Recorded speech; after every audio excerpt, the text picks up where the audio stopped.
오늘 이 말씀 가지고 화평을 원하십니다 라는 제목으로 말씀의 은혜를 함께 나누고자 합니다. 우리 옆 사람에게 인사하겠습니다. 성도님은 언제나 하나님께나 우리에게 큰 기쁨이십니다 하고 인사하겠습니다. 성도님은 언제나 우리에게 하나님이나 우리에게 큰 기쁨이십니다. 아멘. 평안하십니까? 어떻게 추수감사 특별 새벽 기도를 하니까 하루하루가 좀 은혜가 되십니까? 힘이 나시기를 바랍니다. 저는 그런 생각을 해봤습니다. 우리가 예수를 믿고 보니까 주중에 아침에 새벽 기도 드리고 수요일날 수요 예배 드리고 금요 기도회 드리고 주일날 하루 종일 하나님께 나와 예배 드리는 날, 이런 날이 없으면 우리의 삶이 얼마나 무미건조했을까. 지금 이 시간에도 수요 예배 안 드리고, 여러분들 오늘 수요 예배 없습니다? 교회 오지 마십시오. 그럼 집에서 뭐 하고 있을까요? 빈둥빈둥 소파에 구르면서 방바닥에다가 엑스레이 찍어가면서 텔레비전을 나의 목자신이 하고 이렇게 바라보고 있을 것 같아요. 그런데 여러분, 우리의 삶이 이렇게 하루 주중에 예배의 시간이 있고 기도의 시간이 있으니 우리의 삶이 얼마나 멋진 삶이냐는 거죠. 누가 그러더라고요. 아주 빨갛게 물들어가는 단풍을 보고 이렇게 누렇게 익어가는 황금 들판과 이렇게 여러 가지 과일이 있는 걸 보고 가을이 익어가고 있다. 그런데 여러분, 여기 이렇게 장식을 보니까 가을이 익어가고 있는 게 아니라 우리의 신앙의 삶이 익어가고 있는 것 같습니다. 그렇죠? 이 모습을 보면서 우리의 삶이 이렇게 풍성하게 익어가고 있다, 그렇게 느낄 수 있어서 참 좋은 것 같습니다. 지난 시간까지 시편 119편 176절까지 있었던 그 시편을 마치고 나니까 시편을 다 마친 것 같은 느낌이 들고, 그래서 오늘부터는 다시 시작하는 그런 느낌이 들더라고요. 그래서 마치 시편이 다 끝난 것처럼 여기고, 솔직한 얘기로 얘기할게요. 지난주에 시편 119편을 다 마치면서 이번 주 수요일날 설교를 준비하는데 제가 시편을 준비 안 하고 추수감사에 대한 설교를 준비하고 있더라고요. 그래서 시편이 다 끝난 것처럼 그렇게 느껴졌는데, 오늘부터 나누게 될 이 시편 120편부터 시편 134편은 똑같은 제목으로 기록된 시편들입니다. 120편부터 134편까지 이 시편 내용들이 뭐냐면은 성전에 올라가는 노래.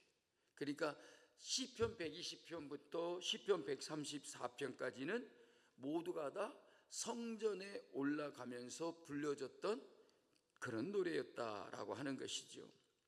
여러분, 성전에 올라가면서 무슨 노래를 그렇게 많이 불렀을까? 여러분, 왜 그랬을까? 어떻게 좀 생각이 되십니까? 성전에 올라가면서 왜 이렇게 많은 노래를 불렀을까? 김매자 권사님, 오늘 수요 예배 기도 당번이어서 나오신 건 아니죠? 예. 오늘 기도 내용을 보니까 열심으로 예배를 사모하고 계셔서, 자, 오늘 수요 예배 나오면서 기분이 어땠습니까? 기분이 좀 뭐라 그랬죠? 젊은 애들이 뭐라 그러는데 기분이 안 좋으셨어요? 김은태 권사님 오늘 수요 예배 나오면서 기분이 빨리 오고 싶었어요. 꾸질꾸질했다고 내가 물어보려고 했더니 빨리 와고 싶다고 손짓을 해가면서. 그렇죠? 예배 시간을 기다리고 예배 드리러 가는 것이 기쁘고 즐겁기 때문이라는 거죠. 그리고 또 한 가지는 예배를 드리려고 해도 예배를 드릴 수 없는 그런 사정이 있었고 그런 형편 가운데 있었다는 거예요. 그러니까 예배를 드리고 싶어도 드리지 못하고 있다가 딱 예배를 드릴 수 있게 되니까 너무나 감격스럽고 기쁜 거죠. 그래서 막 성전에 막 올라가고 싶은 거예요. 성전에 여러분 성전은 왜 올라간다고 얘기를 하냐면 옛날에는 보면은 성전이 다 높은 곳에 있었어요. 그러니까 예루살렘 그 성전도 그 예루살렘 지역에서 가장 높은 곳에 있거든요. 거기가 산이거든요. 산이었거든요. 그러니까 우리나라에도 처음 교회 복음이 전파되고 예배당을 지으면 예배당이 어디 있었어요? 한삭 언덕에 그 마을에서 가장 높은 곳에 이렇게 예배당이 지어졌어요. 그렇기 때문에 우리들의 생각에는 항상 예배당은 내려가지 않고 올라간다. 왜 높은 곳에다 지었을까? 우리의 신앙의 삶이 내려가지 않고 올라가는 거다라고 하는 그런 상징성을 가지고 있는 것 같아요. 그래서 여러분 지금 우리는 하나님의 성전 교회에 나와서 예배 드리는 게 너무나 쉽잖아요.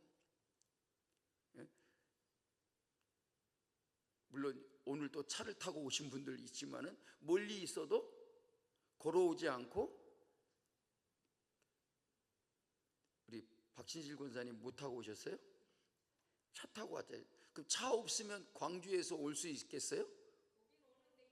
예. 그래요. 옛날에는 교회 오려면 차가 어디 있어요? 다 걸어서 오지요. 그래서 무려 저 건너 마을에 사는 이 집사님은 일을 갈면서 막 교회가 왜 이렇게 멀어? 그러면서 막 3, 40분씩 걸어오고 그랬다고요. 거리도 멀잖아요. 그런데 예루살렘에는 성전이 예루살렘에만 있었어요.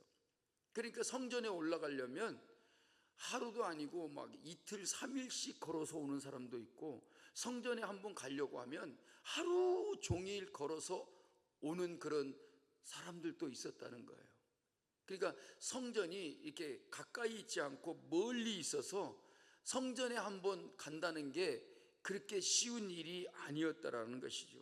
그래서 마음대로 가고 싶어서 그렇게 쉽게 편하게 갈 수 있는 그런 곳이 아니었더라는 말입니다. 특별히 이스라엘이 바벨론에 멸망을 당하고 성전이 무너져 버린 후에는 그들이 성전에 가고 싶어도 갈 수가 없는 그런 상황이었더라는 것이죠. 그런데 하나님의 은혜로 바벨론의 포로로 붙잡혀 갔지만 하나님의 은혜와 역사로 70년 포로 생활이 끝나고, 생활이 정해진 것 아니었지만 하나님께서 70년을 두고서 그들을 포로로 그냥 있게 하셨던 것입니다. 그래서 70년이 됐을 때에 하나님께서 그들을 바벨론 포로에서 해방시켜 주셨다는 거죠.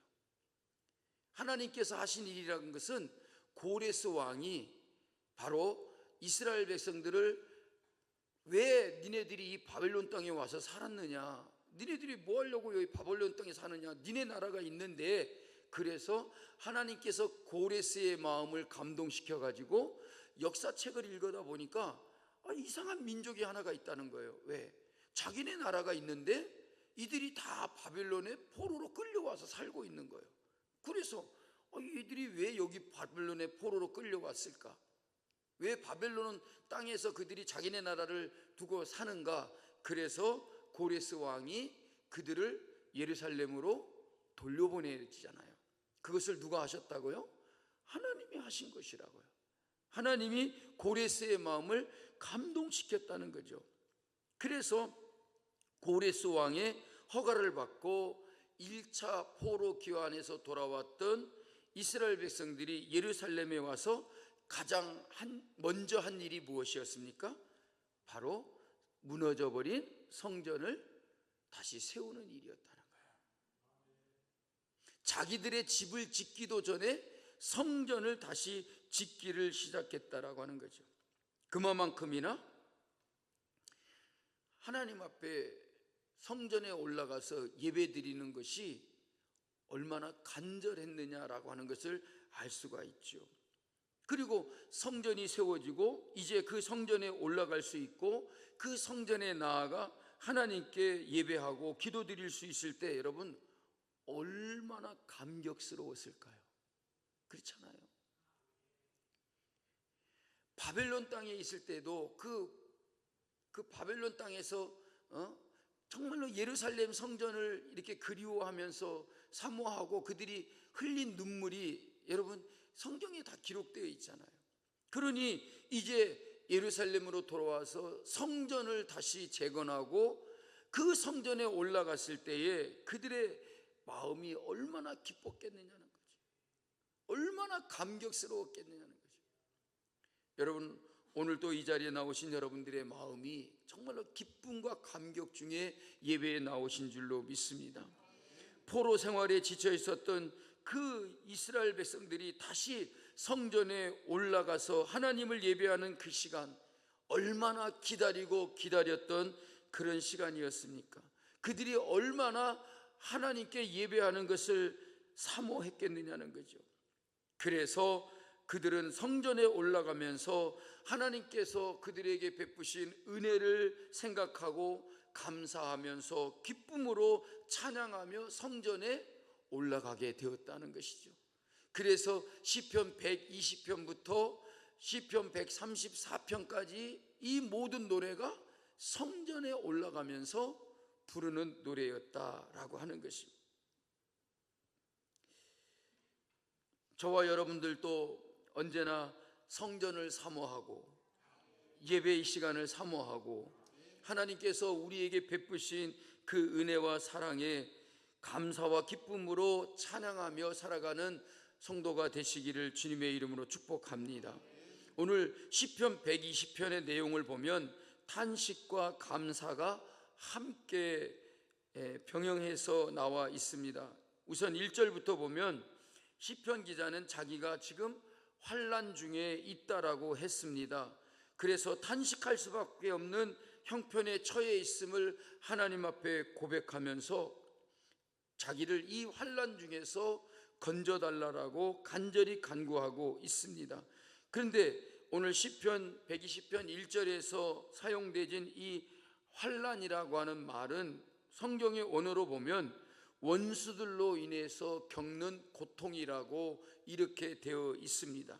그러니까 여기서 시편 기자가 겪는 환난은 생활고가 어려워서 삶이 고통스러운 게 아니고 원수들의 핍박과 이업으로 말미암아 고통을 당하고 있는 그것을 말하고 있다는 것이죠.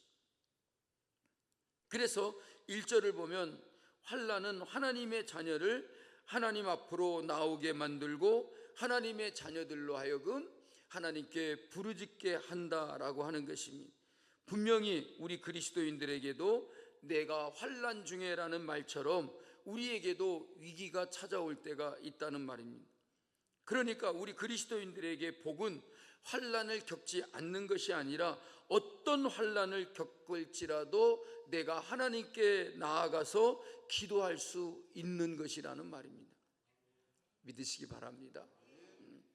환난을 겪을 때에 내가 하나님께 나아가 기도할 수 있다는 것. 여러분 오늘 이 시편 기자의 심정을 한번 생각해 보십시오. 정말 이 성전에 올라가면서 이 노래를 부르고 있는 것은 성전에 올라가면서 왜 어떤 노래를 부르고 있냐면 그 원수들에게서 환난을 당하는 것을, 원수들로 인해서 고통을 겪어야 되는 것을 하나님 앞에 토로하고 하나님께 간구하기 위해서 성전에 올라가는 것이다. 보십시오.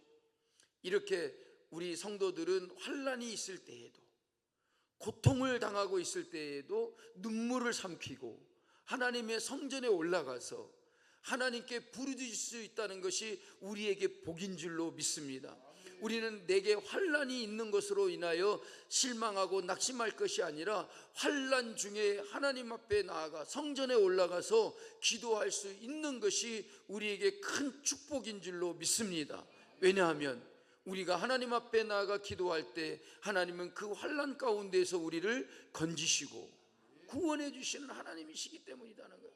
그래서 환난 가운데서 물론 환난을 겪지 않으면 좋겠지만, 그러나 우리에게 환난이 있을 때 하나님 앞에 나아가 이렇게 부르짖어 간구할 수 있다는 것이 우리에게 복인 것으로 우리는 알아야 할 것입니다.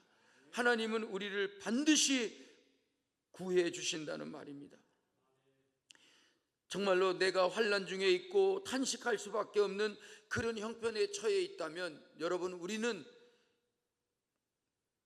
참으로 일어서서 하나님의 성전에 올라가 하나님께 기도할 수 있는 성도들이 되어야 될 줄로 믿습니다.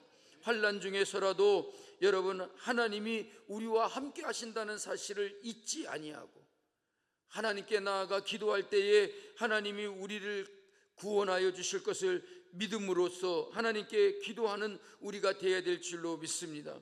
실제로 우리는 하나님께 우리의 모든 것을 아뢰 때에 하나님께서 나의 기도를 들으셨다라고 하는 확신을 가질 때가 있지 않습니까?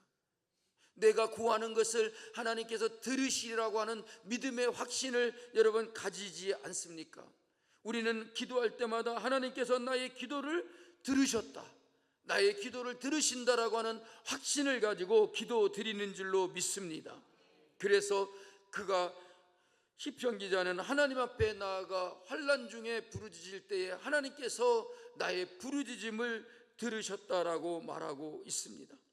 2절에 보니까 시편 기자가 왜 이렇게 성전에 환난을 당하고 있는 가운데에 성전에 올라가서 기도를 하고 있느냐면, 자기가 환난을 겪는 원인을 거짓된 입술과 속이는 혀 때문이다 라고 이렇게 말하고 있습니다.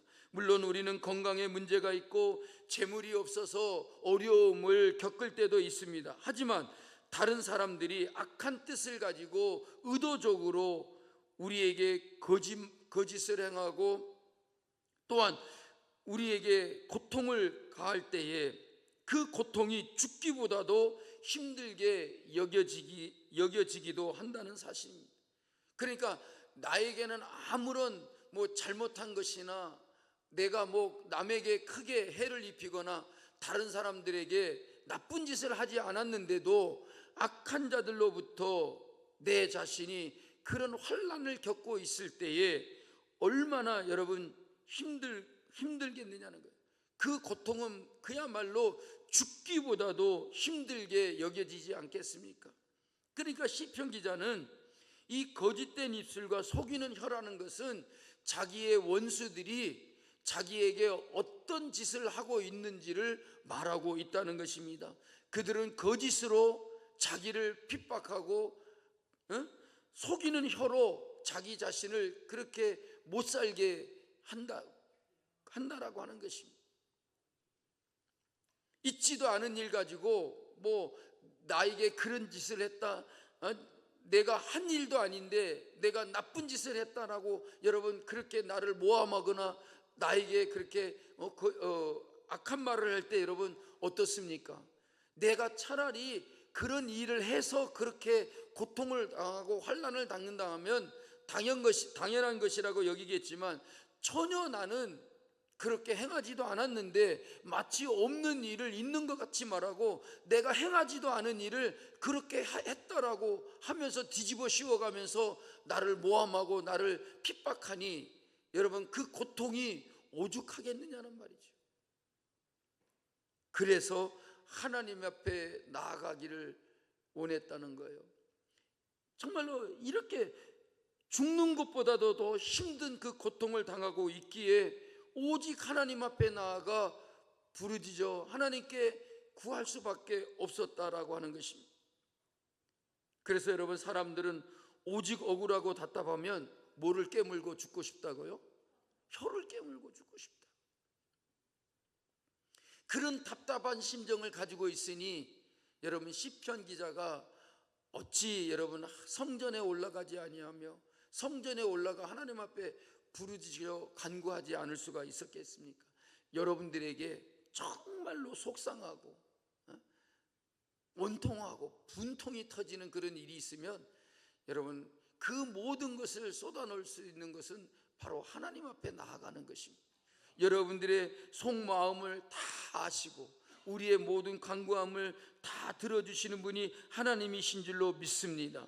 오늘 이 시편 120편의 시편 기자는 자기가 당하는 환난이 바로 그런 악하고 거짓된 입술과 속이는 혀로 말미암아 자기가 당하고 있는 고통이다라고 말하고 있습니다.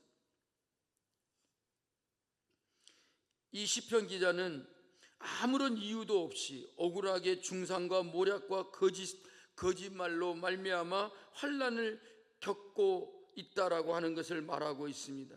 그래서 2절에 보면 이 시편 기자는 하나님 앞에 자기의 생명을 건져달라고 간구하고 있음을 볼 수가 있습니다. 그만큼 자기가 당하고 있는 환난이 그렇게도 위협적이고 고통스럽다라고 하는 것을 말하고 있습니다. 환난을 당하고 있는 그 원수들로부터 말미암아 당하는 그 고통을 생명을 건져달라고 하는 것으로 이렇게 표현하고 있다라고 하는 것입니다. 여러분, 구체적인 인물을 성경에서 생각해 보자면 다윗은 그의 사랑하는 아들과 가장 믿었던 신하에게 속임을 당했습니다. 예수님도 사랑하는 제자들에게 배신과 외면을 당했지 않습니까?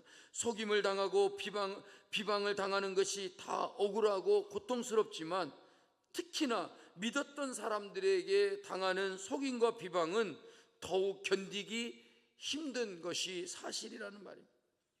또 세상은 기본적으로 자기 자신의 유익을 위해서 남을 속이고 거짓말하는 일들이 너무나도 많이 있다는 것입니다. 그래서 4절을 보면 이 시편 기자가 자기가 겪는 고통에 대해서 이렇게 말합니다. 4절을 같이 읽어보겠습니다. 장사의 날카로운 화살과 노뎀나무 숯불이로다. 자, 이 말씀을 시편 기자의 고통이라고 생각하시고 무슨 뜻일까 한번 생각해 보십시오. 장사라는 말은 누구를 말하는 겁니까? 물건 파는 사람 말고요, 힘 있는 장사, 장군을 말하는 거잖아요. 그러니까 여기서 장사는 아주 힘이 센 장사를 말하는 거예요. 근데 그 장사가 쏜 화살이, 여러분, 제가 쏘는 화살이 세게 날아가겠습니까? 장수가 쏜 화살이 세게 날아가겠습니까? 네, 그렇죠. 그러니까 이 장사의 날카로운 화살이라는 말은 그야말로 강하게 세게 날아오는 그런 화살이라는 거죠. 그리고 노뎀나무 숯불이라고 했는데 이 노뎀나무 숯불은 성경의 다른 번역에 보니까 쌀이나무 숯불이라고 이렇게 말을 했어요. 시골에서 여러분 옛날에 이렇게 그 쌀이나무 아시죠? 그냥 모르시면 그냥 가고요. 그 쌀이나무 가지고 빗자루로 만들어서 쓰기도 했고 옛날에 그랬잖아요. 그 쌀이나무가 바짝 마르면 불에 넣으면 얼마나 타닥하고 잘 타는지 몰라요. 그러니까 여기 노뎀나무 숯불이라는 말은, 그 노뎀나무라는 게 본래 가시나무거든요.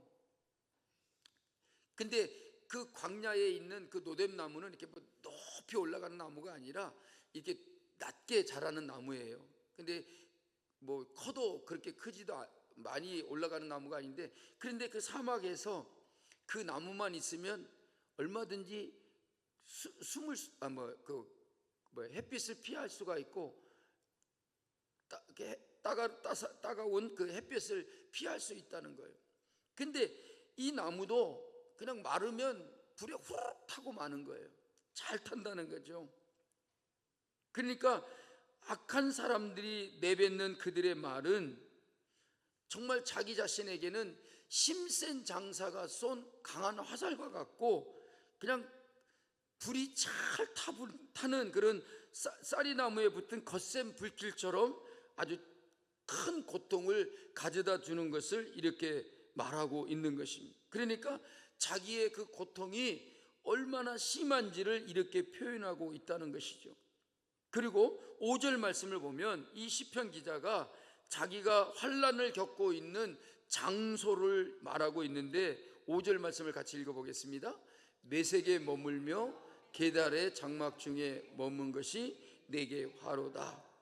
자, 그러면 시편 기자가 지금 겪고 있는 환난의 장소가 어디냐면 메섹과 게달의 장막이라고 말하고 있죠. 그러면 이 메섹과 게달이 과연 어떤 곳이고 시편 기자는 도대체 왜 여기에 와 있다라고 하는 것이겠는가?